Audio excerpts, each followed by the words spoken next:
이 시간 하나님께서 우리에게 주시는 말씀은 고린도후서 2장 4절에서 11절까지의 말씀입니다. 신약성경 287면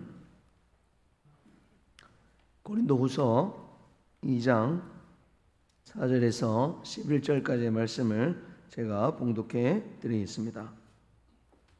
내가 마음에 큰 눌림과 걱정이 있어 많은 눈물로 너에게 썼노니 이는 너희로 근심하게 하려 한 것이 아니요 오직 내가 너희를 향하여 넘치는 사랑이 있음을 너희로 알게 하려 함이라. 근심하게 한 자가 있었을지라도 나를 근심하게 한 것이 아니요 어느 정도 너희 모두를 근심하게 한 것이니 어느 정도라 함은 내가 너무 지나치게 말하지 아니하려 함이라. 이러한 사람은 많은 사람에게서 벌받는 것이 마땅하도다. 그런즉 너희는 차라리 그를 용서하고 위로할 것이니 그가 너무 많은 근심에 잠길까 두려워하노라. 그러므로 너희를 권하노니 사랑을 그들에게 나타내라. 너희가 범사에 순종하는지 그 증거를 알고자 하여 내가 이것을 너희에게 썼노라. 너희가 무슨 일에든지 누구를 용서하면 나도 그리하고 내가 만일 용서한 일이 있으면 용서한 그것은 너희를 위하여 그리스도 앞에서 한 것이니 이는 우리로 사탄에게 속지 않게 하려 함이라. 우리는 그 계책을 알지 못하는 바가 아니로라. 아멘. 교회 공동체의 용서와 회복을 위해 힘쓰겠습니다. 아멘. 바울은 고린도 교회에서 1년 6개월 동안 아주 열심을 다해서 그들을 전도하고 양육하였습니다. 그 결과 고린도 교회가 아주 은혜롭게 세워졌는데요. 그런데 바울이 떠나고 난 뒤에 얼마 지나지 않아서 교회가 문제가 생기기 시작했습니다. 파당이 생겨서 사분 온열이 되었고 어떤 사람은 부활이 없다고 하는 그런 사람들이 생겨났고 또 어떤 사람은 자신이 은혜를 받았고 성령의 은사를 받았다고 주장하면서 교회를 마음대로 좌지우지하고자 했습니다. 또 어떤 사람은 이 부도덕한 윤리적인 죄를 범하였고 어떤 부류는 정말 은사를 대놓고 자랑하면서 교만했습니다. 이처럼 고린도 교회는 은사가 풍부한 교회였고 언변과 모든 지식에 풍부한 교회였지만은 동시에 갈등이 많은 교회 공동체였습니다. 바울은 이러한 고린도 교회의 질서를 바로잡기 위해서 단호하게 그들에게 일을 처리하다 보니까 이 바울에게 대한 반감을 가진 사람이 생겨났습니다. 적대적인 사람들이 생겨나게 된 것이죠. 그래서 바울은 1절 말씀에 보면은 내가 다시는 너희에게 근심 중에 나아가지 아니하기로 스스로 결심하였다.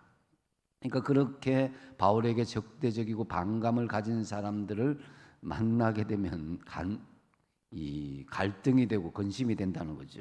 그래서 원래는 고린도 교회를 방문하려고 하였지만은 그냥 마게도냐 지방에서 소아시아 쪽으로 돌아가 버리게 됩니다. 하지만 바울은 여전히 이 다른 지역에 목회하면서 고린도 지역에 대한 그런 이 애정과 그 사랑, 긍휼함을 늘 가지고 있었던 것입니다. 4절에 보면 그 마음을 알 수가 있는데요. 내가 마음에 큰 눌림과 걱정이 있어 많은 눈물로 너희에게 썼노니 이는 너희로 근심하게 하려 한 것이 아니요 오직 내가 너희를 향하여 넘치는 사랑이 있음을 너희로 알게 하려 하심이라 그랬습니다. 눈물로 이전에 선 서신으로 내가 너희들에게 그저 비난하려고 근심하려고 내가 이전에 눈물로 선 편지가 아니었다는 거죠. 오히려 내가 너희를 향해서 넘치는 사랑을 가지고 있다는 것을 너희가 알라고 그렇게 쓴 것이다. 이렇게 말하고 있습니다. 그래서 바울은 고린도 후서를 보내기 전에 중간에 눈물의 편지라는 것을 고린도 성도들에게 보냈다는 것을 알 수가 있습니다. 이 바울이 눈물로 쓴 편지로 인해서 고린도 교회는 회개와 각성이 일어났고 교회를 새롭게 하는 변화가 일어났던 것입니다. 하지만 다른 한편으로는 적지 않은 사람들이 상처를 받았고 마음이 무너지고 바울에 대한 그런 부정적인 마음은 여전히 변하지 않고 있었습니다. 바울은 그들이 혹이라도 사람들이 다칠 것 같아서 앞서 고린도후서 1장 23절 하반절에 보면은 내가 다시 고린도에 가지 아니한 것은 너희를 아끼려 함이라 그랬습니다. 내가 가고 싶지만은 혹이 내가 감으로 말미암아서 그렇게 마음의 상처를 받고 적대적이고 부정적인 마음을 가지는 사람이 있을까 싶어서 내가 가지 않겠다는 거죠.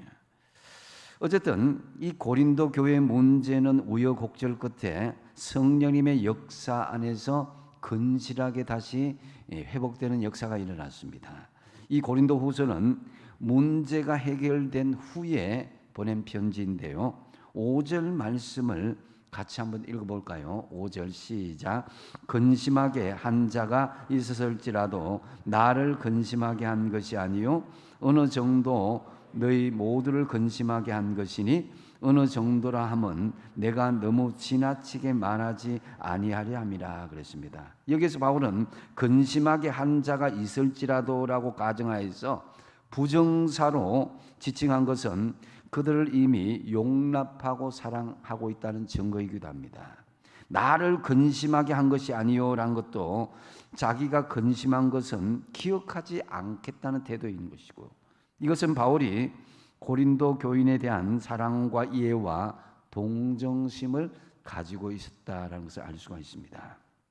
또 어느 정도 너희 모두를 근심하게 한 것이니 어느 정도라 하면 내가 너무 지나치게 말하지 아니하려 함이라 그랬습니다. 바울은 그 사람들의 마음이 상할까 싶어서 아주 조심스럽게 그들에게 접근하고 있음을 알 수가 있습니다. 이런 마음으로 바울은 그들에 대한 용서와 회복을 간절히 촉구하고 있다라고 알 수 있습니다. 모든 고린도 교회 공동체가 함께 믿음 안에서 구원을 받고 천국에 이르도록 원하는 것이 바울의 마음이었다라는 것입니다. 누구 하나 나락으로 떨어지지 않고 다 구원에 이르기를 원한다는 거죠. 6절 말씀에 보면은 이러한 사람은 많은 사람에게서 벌 받는 것이 마땅하다 전제를 합니다.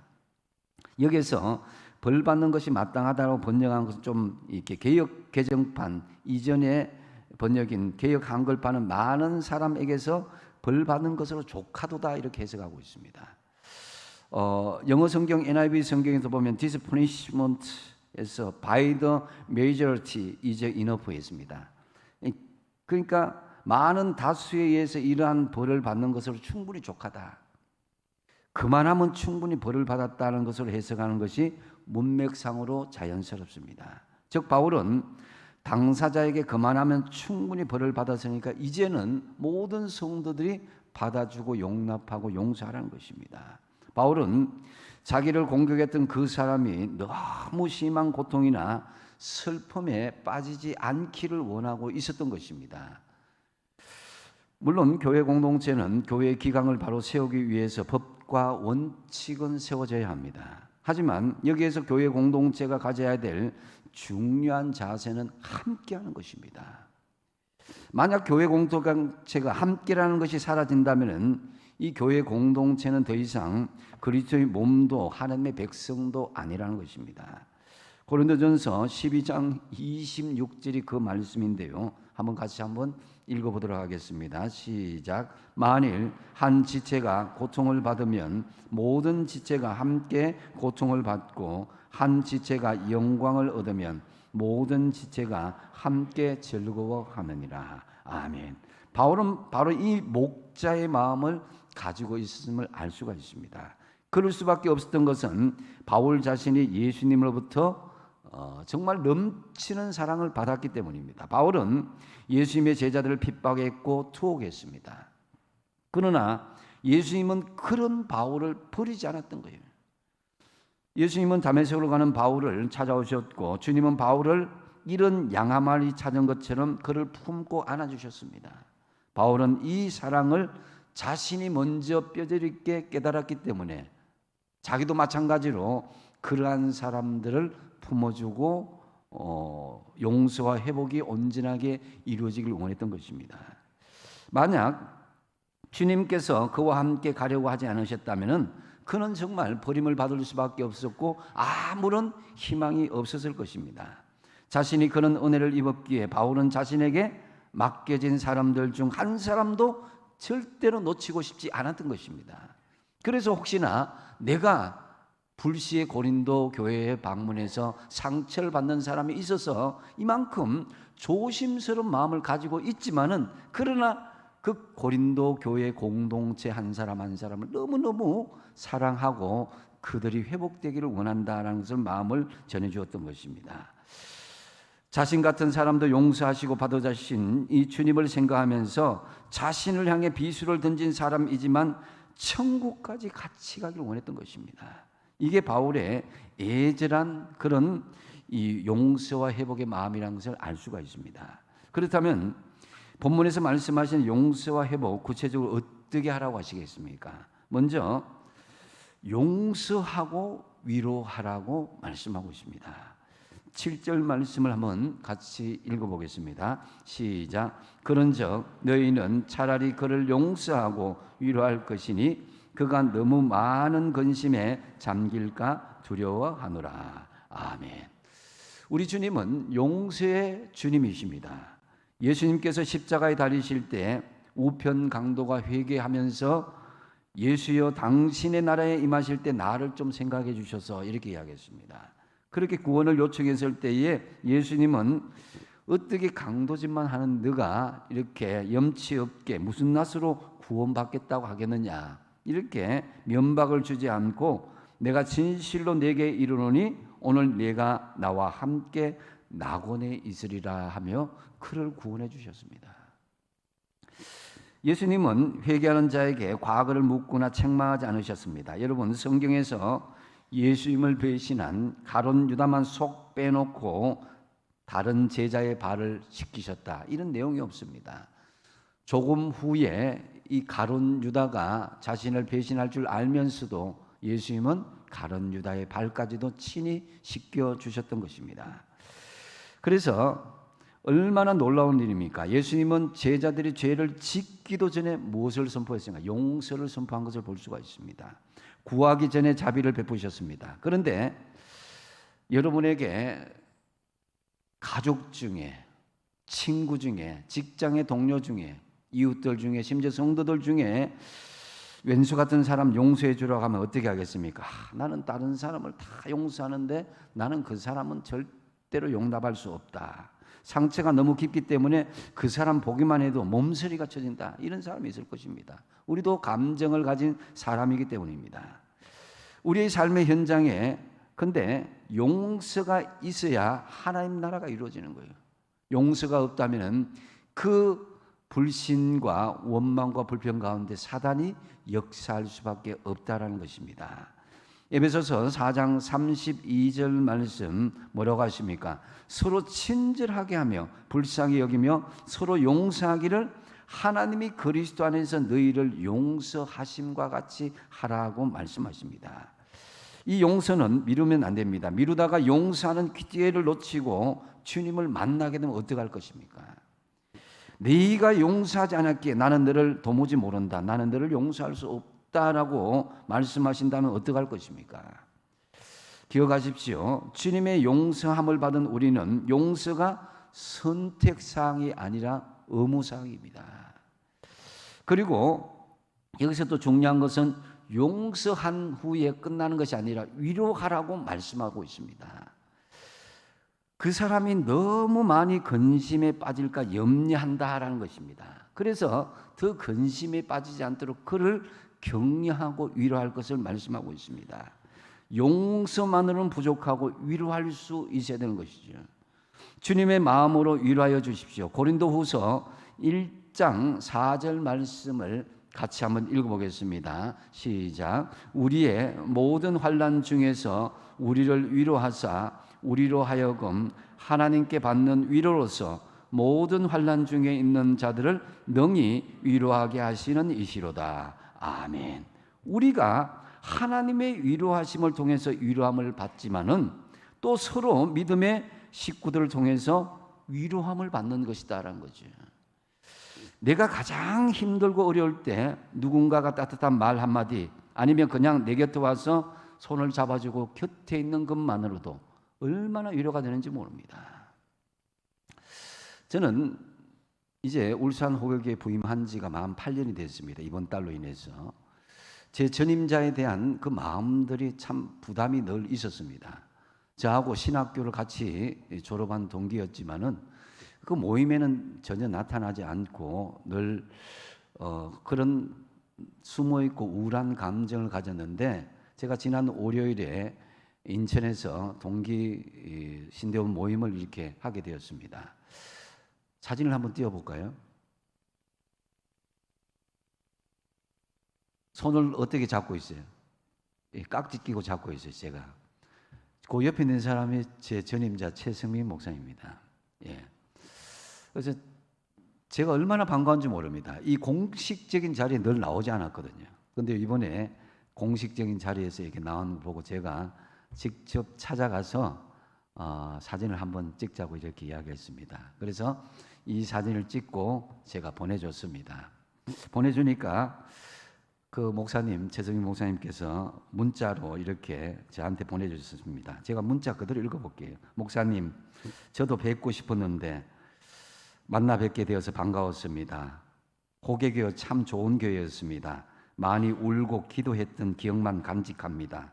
많은 이야기를 나누지 못해 아쉬움은 있었지만 다음에 기회가 있겠죠. 목사님의 귀한 사역을 응원하고 기도하겠습니다. 이렇게 비록 짧은 시간이었지만은 감정이 같이 공유되었고 진한 회복의 감정이 저는 밀려왔습니다. 제가 먼저 찾아갈까 하다가 그래도 이런 약속은 하지 않았지만 이런 마음을 통해서 울산 호계교회 이 모든 이 과정들이 회복되고 또 목사님의 사역 가운데에 하나님께서 큰 은혜가 부어지기를 저는 늘 기도했습니다. 그런데 그 마음들이 하나하나 회복되는 것을 하나님께서 보여주시고 저는 얼마나 기쁜지 모릅니다. 고린도후서 1장 6절 말씀을 보시겠습니다. 고린도후서 같이 한번 읽겠습니다. 시작. 우리가 환난 당하는 것도 너희가 위로와 구원을 받게 하려는 것이요 우리가 위로를 받는 것도 너희가 위로를 받게 하려는 것이니 이 위로가 너희 속에 역사하여 우리가 받는 것 같은 고난을 너희도 견디게 하느니라. 아멘. 여러분, 우리가 용서했다고 끝나는 게 아닙니다. 손을 잡아주고 같이 마음을 함께하는 위로가 있어야 됩니다. 그래서 그 위로는 그 사람이 나에게 다가오기를 기다리기보다는 내가 먼저 그 사람에게 손을 붙잡고 위로해 줄 수 있는 그런 적극적인 마음이 있어야 될 것입니다. 바울이 깨달았다는 것은 내가 이 환난을 겪는 것이 이 환난을 받는 것이 분명히 목적이 있다는 것입니다. 이것은 우리를 위로하기 위함이요 우리를 구원하기 위함이다라는 거죠. 용서 후에 회복을 위한 필수적인 과정이 위로입니다. 여러분의 가족 공동체 간에 서로 다툼과 분열이 있고 또 일터 공동체, 이웃 공동체나 교회 공동체 안에서 서로 다툼과 분열이 있을 때에 용서 후에 위로가 있을 때에 진정한 치유와 회복의 역사가 일어나게 될 것입니다. 공동체의 용서와 회복을 위해서 진심으로 위로하시는 위로자가 다 되시기 바랍니다. 또한 여기에서 또 중요한 위로와 회복의 용서와 회복의 자세를 대해서 이야기하는데요. 용서와 회복의 중요한 자세는 사랑과 순종의 자세로 주님 앞에서 하듯이 하라는 것입니다. 이 세 가지로 여기서 볼 수가 있는데요. 먼저 사랑의 자세로 하라는 것입니다. 이 8절 말씀에 보면은 그러므로 너희를 권하노니 그들에게 사랑으로 나타내라 그래. 용서와 회복의 가장 중요한 자세는 사랑하는 자세입니다. 여러분, 이 사랑이란 것은요, 이 공의와 정의에 가로막힐 수가 있습니다. 사랑 없는 정의, 이것은 정의 없는 사랑보다도 더 악하고 나쁜 거예요. 쉽게 말해서 여러분, 아이고 내 새끼 하면서 감싸주는 것, 잘못해도 무조건 감싸주는 것도 잘못된 것이지만 더 잘못된 것은 바로 잡는다면서 죽도록 매질만 하는 것도 곤란하다는 거죠. 정의 없는 사랑도, 사랑 없는 정의도 언제나 믿음의 모습은 아닌 것입니다. 오늘날 기독교의 가장 큰 위험 요소가 이 두 가지입니다. 한쪽으로 치우치게 되는 거죠. 정의와 사랑은 공평하게 실천되어야 됩니다. 서로 끌어안고 내 편만을 위한 정의 없는 사랑이 있는가 하면은 내 편은 정의이기 때문에, 무조건 정의이기 때문에 다른 편에게는 사랑도 베풀지 않고 모질게 비판만 해서도 안 된다는 것입니다. 그러기에 사랑과 정의가 다 합쳐지는 것, 이것이 바로 십자가의 사랑이다라는 거죠. 이 십자가의 복음의 능력은 바로 죄인도 사랑할 수 있는 힘이다라는 것입니다. 우리가 아직 죄인 되었을 때도 예수님은 그 죄에 대한 회복을 선포했던 것입니다. 그래서 바울은 교회를 근심시켰던 그 사람이 잘못을 인정하고 돌이켰기 때문에 이제는 사랑으로 살리라, 이렇게 권면하고 있습니다. 사랑의 자세로 영혼을 살리는데 앞장서시는 저와 여러분 되시기 부탁드립니다. 그 다음에 순종의 자세로 하라는 것입니다. 9절 말씀입니다. 너희가 범사에 순종하는지 그 증거를 알고자 하여 내가 이것을 너희에게 썼노라 그랬습니다. 사도 바울이 고린도전서를 쓴 것은 그들이 사도 바울의 충고를 잘 받아들이는지를 바로 알고자 해서 그렇게 써서 보냈다는 것입니다. 용서와 회복을 위하여서는요, 순종의 자세가 필요합니다. 바울은 고린도 교인들이 구체적으로 용서와 회복을 위해서 그 증거를 보여주기를 원하였습니다. 말만으로는 용서와 회복이 되지 않습니다. 구체적인 삶의 증거로 나타낼 수 있어야 되는 것입니다. 또 중요한 자세는 주님 앞에서 하듯이 하라는 것입니다. 10절 말씀을 같이 한번 읽어보겠습니다. 시작. 너희가 무슨 일에든지 누구를 용서하면 나도 그리하고 내가 만일 용서한 일이 있으면 용서한 그것은 너희를 위하여 그리스도 앞에서 한 것이니. 아멘. 너희가 무슨 일에든지 누구를 용서하면 나도 그리하겠는데, 그건 뭐냐면은 고린도 교회가 누군가를 용서하기로 했다면 바울도 용서하겠다는 것입니다. 자기의 감정적인, 개인적인 감정과는 상관없이. 그래서 공동체의 결정을 절대적으로 존중하겠다는 거죠. 교회 공동체는 무엇보다도 공공의 의견이 중요시되고 존중되어야 할 것입니다. 왜냐하면 교회 공동체의 머리는 바로 예수 그리스도이시기 때문입니다. 용서와 회복은 주님 앞에서 하듯이 해야 됩니다. 어떤 인간적인 권위나 인간적인 그런 자세가 아니라 주님 앞에서 하듯이. 에베소서 2장 1절에 보면 그는 허물과 죄로 죽었던 너희를 살리셨도다 그랬습니다. 주님이 원하시는 것 죽는 것이 아니라 생명을 살리는 것입니다. 정죄해서 죽이는 것이 아니라, 마귀가 오는 것은 도둑질하고 죽이고 멸망시키는 것뿐이지만 인자가 온 것은 양으로 생명을 얻게 하고 더 풍성히 얻게 한다고 그랬습니다. 정죄하는 것은 사람을 죽이는 것이요, 용서로 덮어놓는 것은 살리는 것입니다. 베드로가 다른 사람을 얼마나 용서했냐 하는 자의 질문에 예수님은 7번씩 70번이라도 용서해 주라고 예수님께서 말씀해 주셨습니다. 그러므로 우리는 죄를 짓고 불의하고 추악하고 버림을 받아야 마땅함에도 불구하고 죄 지은 그대로, 못난 그대로, 빈손 그대로 예수님께 나오면은 주님께서 꾸짖지 아니하시고 우리를 용서해 주신다라는 거죠. 그러므로 우리 모두 이 용서와 회복을 주님 앞에서 하는 자세로 하시기를 바랍니다. 특별히 중요한 사항은요, 용서와 회복을 해야 되는 중요한 세 번째 이유가 있습니다. 그것은 바로 사단의 계책에 속지 않기 위해서입니다. 11절 말씀을 같이 한번 읽어보도록 하겠습니다. 시작. 이는 우리는 그 계책을 알지 못하는 바가 아니로다. 아멘. 사단의 계책이라는 것은요, 알고도 속아 넘어간다는 거죠.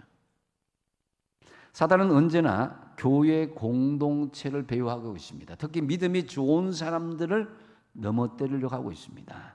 에덴 동산을 배후하면서 아담과 하와를 미혹했던 것처럼 성도들을 미혹하고 성도들을 이용해서 교회 공동체를 무너뜨리고자 하는 음모를 지금도 꾸미고 있습니다. 사탄은 성도가 범죄하게 할 뿐만 아니라 다른 성도들에게도 용서도 회복도 못하게 만들어버린 거예요.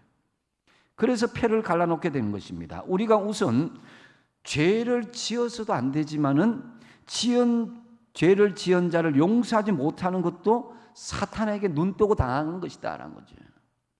사탄의 가장 강력한 계책은 사람들의 마음을 격동시켜서 분노를 일으키게 하는 거예요. 에베소서 4장 26절에서 27절 말씀을 같이 한번 읽어보겠습니다. 시작. 분을 내어도 죄를 짓지 말며 해가 지도록 분을 품지 말고 마귀에게 틈을 주지 말라. 아멘. 여러분, 분노의 감정이 일 때 판단하고 결정하고 행동하는 것을 멈출 수 있어야 됩니다. 내 감정이 잔잔하지 못하고 격동하게 되면은 내가 잠시 심호흡을 할 필요가 있어요. 부부싸움 할 때 여러분 이게 심하다 싶으면요, 감정이 격하다 싶으면 바깥으로 나가서 한 바퀴 동네 한 바퀴 돌고 오면 조금 나아집니다. 분노의 감정으로 말하는 것은요, 서로가 서로에게 독이 됩니다. 나에게도 상대방에도 이건 마귀가 노리는 것이죠. 마귀는 사람을 하나님께로부터 멀어지게 하고 쓰러지게 하는 방법을 너무나 잘 알고 있습니다. 그래서 우리에게 분을 일으키고 분을 통해서 틈이 생기면 그 틈을 통해서 역사하시는 거예요. 해가 지도록 분을 품지 말라고 했습니다. 분을 품으면 점점 커지게 되고 악하게 되는 거예요.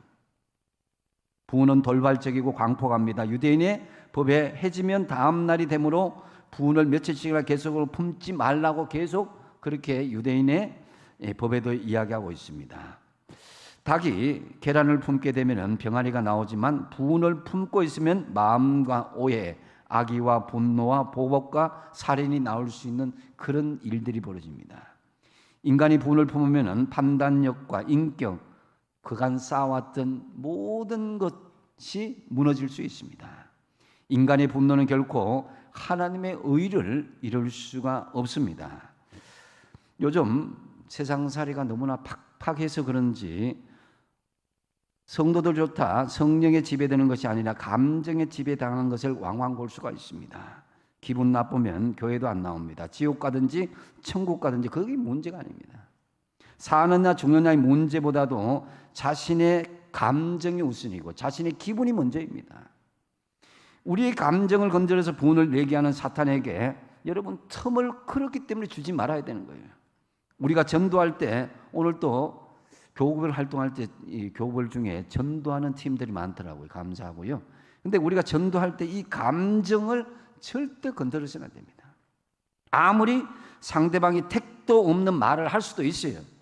하나님을 비방하는 말을 해도 감정 싸움으로는 절대로 그 사람에게 복음을 전할 수가 없습니다. 오히려 아예 전도의 문을 스스로 막아버리는 경우가 있다는 거죠.